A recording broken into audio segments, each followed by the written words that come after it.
Il a été emprisonné et interdit de créer des voitures, mais il ne s'est pas rendu. Histoire Porsche. Porsche est l'une des marques les plus connues au monde.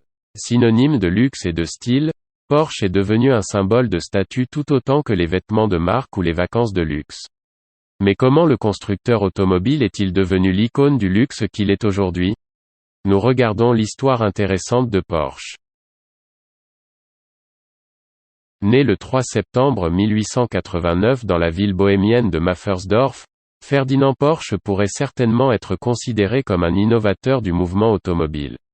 Il est d'abord devenu apprenti plombier dans l'entreprise de son père après avoir fréquenté l'école professionnelle publique de Reichenberg, en Autriche. La plomberie n'était pas dans le sang de Ferdinand, les automobiles l'étaient. En 1893, alors qu'il n'avait que 18 ans, Porsche a décroché un emploi chez Bella Eger & Co., une entreprise d'électricité à Vienne qui a ensuite été rebaptisée Braun Boveri.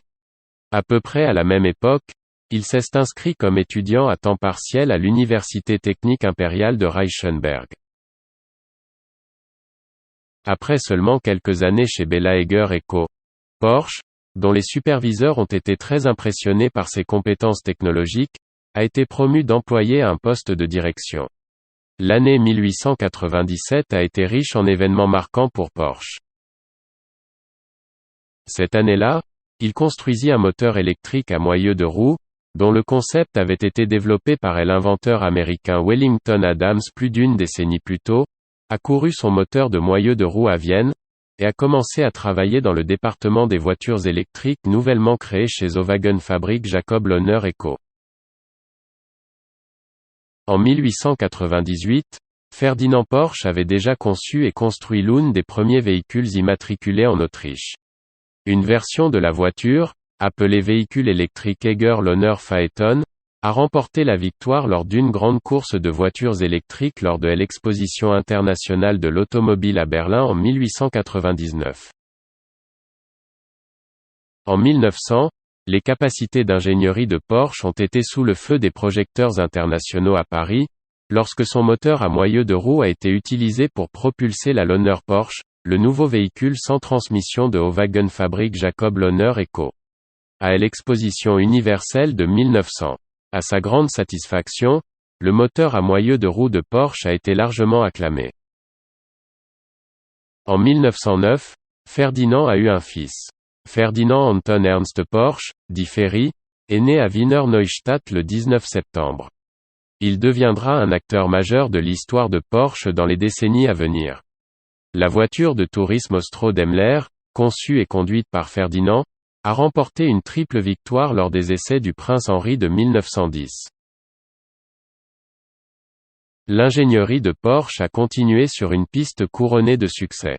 Après avoir travaillé près de 8 ans chez Lohner, en 1906, il devient directeur technique de la société Austro-Daimler.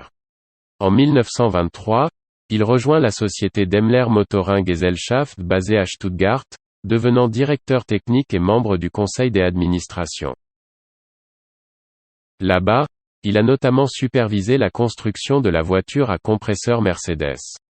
Pour ses réalisations, Porsche a reçu un doctorat honorifique de l'Université technique impériale en 1917. En 1937, il a reçu le prix national allemand pour l'art et la science. En 1923, en tant que directeur technique et membre du conseil d'administration de la Daimler Motoren Gesellschaft, Porsche conçoit la célèbre Mercedes Compressor Sport Car. Le Compressor a remporté la Targa Florio l'année suivante.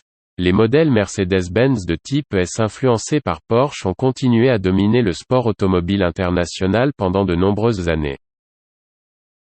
Porsche a quitté Daimler en 1931 pour fonder sa propre entreprise, qu'il a nommée Dr. ING. H. C. F. Porsche GmbH, Konstruktionen und Beratung für Motoren und Fahrzeuge, selon les documents du registre du commerce d'avril 1931. En 1933, Porsche développe une voiture de course Grand Prix avec un moteur 16 cylindres, en configuration Mid-SIP, pour Auto Union. Pour NSU, il crée un concept de voiture compacte avec un moteur monté à l'arrière. Il s'appelle Type 32. En 1934, Porsche s'est profondément impliqué dans le projet de voiture du peuple d'Adolf Hitler. Cette année-là, alors qu'il travaillait sur le projet avec son fils Ferdinand Anton Ernst Porsche, également connu sous le nom de Ferry, il développa les premières conceptions de la voiture Volkswagen. À partir de ce moment-là, père et fils ont travaillé ensemble. Pendant la Seconde Guerre mondiale, Porsche et son fils ont été sollicités par Hitler pour produire un char lourd pour le programme Tiger. Porsche a soumis un prototype avec un système d'entraînement avancé qui était supérieur sur le papier mais pas sur le champ de bataille. Sujette à des pannes et à des défauts de conception cruciaux, une entreprise concurrente a obtenu le contrat pour produire les chars Panzer. 90 à 100 châssis Porsche Tiger ont été produits et plus tard certains convertis en chasseurs de chars appelés Ferdinand. Montés avec une tourelle Krups et un canon anti-char de 88 mm, l'arme à longue portée pouvait éliminer les chars ennemis avant qu'ils n'atteignent leur propre portée de tir efficace. Porsche reçoit une commande pour produire un véhicule allemand compact en 1934. Un an plus tard, le premier est assemblé dans le garage de la Villa Porsche, et conduit dans les rues de Stuttgart. Il deviendrait connu sous le nom de Volkswagen Urbeetle. 5 ans plus tard, en 1939, le Type 64 est introduit à Zuffenhausen.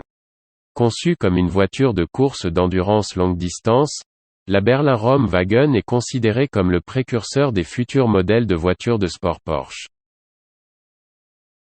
Comme effet secondaire de la Seconde Guerre mondiale, le bureau d'ingénierie Porsche KG a été contraint de déménager à Geemünde, en Autriche en 1944.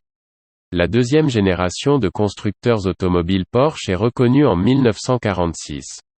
Ferry est crédité de la conception d'une transmission intégrale voiture de course de Grand Prix. Il appartenait à l'industriel italien Piero Duzio. À la fin de la guerre en 1945, Porsche a été arrêté par des soldats français et contraint de purger une peine de 22 mois de prison. Pendant qu'il était incarcéré, pendant son incarcération, le fils de Ferdinand, Ferry Porsche, a décidé de construire sa propre voiture, car la voiture qu'il voulait n'existait pas. Au début, j'aille regarder autour de moi et je n'aille pas trouver la voiture dont je rêvais, une petite voiture de sport légère qui utilise efficacement l'énergie. J'ai donc décidé de le construire moi-même, a déclaré Ferry. Les premiers prototypes ont été construits dans une petite scierie à Geemünde, en Autriche. La production de la 356 à carrosserie en aluminium a été lancée, et bientôt une version à carrosserie en acier a pris le relais. La 356 a été homologuée pour la route en 1948. Ces premiers véhicules à 4 cylindres reposaient en grande partie sur des composants VW. L'année 1948 s'avérera être la plus marquante à ce jour pour la marque Porsche. La Porsche 356, un roadster à moteur central, utilisait des pièces Volkswagen modifiées mais avait l'air sportive et rapide. Malgré son petit moteur, le 356 avait un excellent rapport poids-puissance et une faible traînée. C'était un plaisir à conduire et une distance de freinage relativement courte. Fidèle à la tradition de course de Ferdinand, la 356 a été engagée dans Innsbruck-Stadtrennen. Conduite par Herbert KS, la petite voiture de sport a remporté une victoire dans sa catégorie. La 356 est la plateforme qui amènerait Porsche en Amérique et présenterait le constructeur automobile au reste du monde. Lorsque Ferdinand Porsche est décédé en 1951, son fils Ferry a pris le relais, une année qui a également coïncidé avec la première victoire internationale de la 365, la classe 1100 cc. En 1953, ils ont produit la désormais célèbre voiture de course, la 550 Spider, et avec son moteur 4 cylindres de 1,5 litres, elle est devenue un énorme succès. C'est également à cette époque que Porsche est devenu le premier constructeur à obtenir le parrainage de la course. Même à ce jour, la Porsche 550 est l'une des voitures classiques les plus fréquemment reproduites. Au début des années 60, Porsche a commencé à travailler sur un nouveau modèle, le fils de Ferry, Alexander, travaillant sur un nouveau design de carrosserie. Au Salon international de l'automobile de Francfort 1963, la Porsche 911 classique a fait ses débuts et, en 1964, la production de la version coupée de la 911 a commencé. Cette voiture de sport refroidie par air et à moteur arrière avec son moteur, Boxer, à 6 cylindres est devenue un grand succès, la classique et le coupé devenant de gros vendeurs et la marque Porsche devenant de plus en plus populaire dans toute l'Allemagne. La 911 est devenue le modèle le plus connu de Porsche, avec du succès sur les circuits, dans les rallyes et en termes de vente de voitures de route. La voiture reste toujours en production, avec de nombreuses révisions générationnelles, ne partageant que la configuration mécanique de base de la voiture d'origine des années 60. À la fin de la décennie, Porsche a présenté les voitures de sport à moteur central 914 à 4 et 914 à 6, remportant des championnats du monde et développant davantage le nom de la marque. Porsche a continué à se développer dans les années 70, à tel point qu'ils sont devenus une entreprise publique en 1972, officiellement connue sous le nom de Porsche AG. La Porsche 917 12 cylindres de 4,5 litres a également été produite à cette époque, remportant la plupart des compétitions auxquelles elle a participé. Au milieu des années 70, une autre nouvelle ère s'est ouverte, avec la naissance de la Porsche 911 Turbo. À la fin des années 70, Porsche avait introduit la 924 et la production de la 928 était bien engagée à Stuttgart. Tout au long de cette histoire légendaire, Porsche accumulait les trophées de course. Les voitures Porsche ont commencé à concourir peu de temps après leur lancement et, selon le site web de Porsche, les voitures Porsche ont remporté environ 24 000 courses automobiles dans le monde, dont plus de 50 victoires de classe au Mans. Porsche a mérité sa place dans l'histoire de l'automobile grâce à sa superbe ingénierie, ses efforts et son innovation continue, et son accent mis sur le confort et le luxe ainsi que sur les performances. Aujourd'hui, leur tradition d'innovation se poursuit, avec des berlines, des SUV, des hybrides et des véhicules tout électriques. Lorsque vous voyez ce symbole des armoiries de Porsche, vous savez que vous regardez l'aboutissement de décennies d'expertise automobile.